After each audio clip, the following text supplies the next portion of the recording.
Hi guys, welcome to Sai sir classes.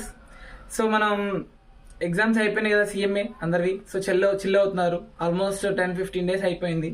So ఇంకా మన classes announcement రాలేదని వెయిట్ చేస్తున్నారు కదా. సో మీకోసం అనౌన్స్మెంట్తో వచ్చేసాను. CMA final CFR only new syllabus కదా, ఓల్డ్ సిలబస్ ఇంకా మనకు లేదు. సో క్లాసెస్ అనేవి మనకి అవైలబుల్గా ఉన్నాయమ్మా మీకు.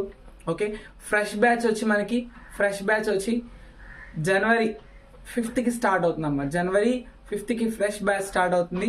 సో కావాల్సిన వాళ్ళు ఏం చేయాలి, లోపు త్వరగా రిజిస్టర్ అవ్వండి అమ్మా. సో 5th లోపు కనుక రిజిస్టర్ అయితే జస్ట్ 4,000 రూపీస్ మాత్రమే. ఒకవేళ తర్వాత రిజిస్టర్ అయితే మాత్రం 4,500. So offer available up to 5th జనవరి మాత్రమే. ఓకేనా సార్? ఏంటి సార్ ఓన్లీ సిఎఫ్ఆర్, ఇంకేం సబ్జెక్ట్స్ లేవా అంటే ఎస్ సార్ ఉంది. ఏంటి సార్ ఇది? SPM BV. So CMA finals CFR తో పాటు ఎస్పిఎం బీవీ కూడా సేమ్ ప్రైస్ అమ్మా. సో ఈ 2 సబ్జెక్ట్స్ మనం స్టార్ట్ చేస్తున్నాం ప్యారలల్ గా. ఓకేనా? సో కావాల్సిన వాళ్ళు ఏం చేయాలి, ఇమీడియట్ గా కింద ఉన్న నెంబర్ కి కాంటాక్ట్ అవ్వండి. ఓకేనా? Thank you so much.